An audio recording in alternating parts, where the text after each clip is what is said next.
BC declaration పెట్టినారు అధ్యక్ష కామారెడ్డిలో. పెట్టినప్పుడు పాపం వారు ఏం చెప్పాలి నిజాన్ని చెప్పడం, మేము కేంద్రంలో కూడా అధికారంలోకి వస్తే ఈ రకంగా చేస్తామని చెప్పి ఉండాలి.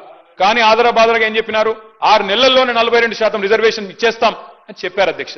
చెప్పిన తర్వాత ఇక్కడ బీసీ సమాజం నుంచి ఒత్తిడి పెరిగినాక ఏం చేయాలి అధ్యక్ష, మరి ఏదో చేసినట్టు ఉండాలని చెప్పి ఇది 4వ ప్రయత్నం. మాకు ఆశ్చర్యంగా ఉంది అధ్యక్ష, ఎందుకంటే చాలా ఆశ్చర్యంగా అనిపిస్తా ఉంది. ఇదే ప్రభుత్వం చెప్పింది అధ్యక్ష. ఏం చెప్పారు మీరు? మొదటిసారి మేము రాజ్యాంగబద్ధంగా సాధిస్తామని మొదటిసారి చెప్పారు, ఒకసారి చెప్పారు. తర్వాత ఆర్డినెన్స్ ద్వారా వస్తామని ఇంకోసారి చెప్పారు. మరొకసారి పార్టీ పరంగా అన్నారు. ఇంకోసారి రాహుల్ గాంధీ గారు ప్రధానమంత్రి అయిన తర్వాత ఇస్తామన్నారు. మళ్ళీ ఈ రోజు మళ్ళీ బిల్ తెస్తా ఉన్నారు. అంటే ఒకటే పార్టీ 5 రకాలుగా మాట్లాడితే, 5 సందర్భాల్లో మాట్లాడితే ఈ రాష్ట్రంలో ఉన్న బీసీ బిడ్డలు చూస్తలేరా అధ్యక్ష? అర్థం చేసుకుంటలేరా మీ నిజాయితీని కానీ మీ చిత్తశుద్ధిని కానీ? అంటే చిత్తశుద్ధి లేని శివ పూజ చేస్తూ ఇవాళ ప్రతిపక్షం మీద నెపం పెట్టి తప్పించుకుంటామంటే కుదరదు అధ్యక్ష.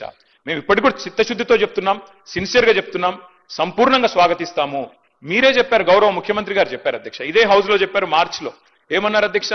కేసీఆర్ ప్రభుత్వం ఉన్నప్పుడు కూడా 37% రిజర్వేషన్ స్థానిక సంస్థల్లో ఇవ్వాలి అని చెప్పి ఇక్కడి నుంచి బిల్లు పంపించారు పార్లమెంట్కి.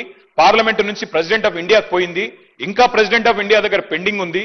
ఇప్పుడు మనం 42% సాధించాలి అంటే ఆ 37% అని పంపిన ఫైల్ మేము వెనకకు తెప్పించి ఈ 42% పంపిస్తాం ప్రెసిడెన్షియల్ అసెంట్ కోసం అని చెప్పినారు.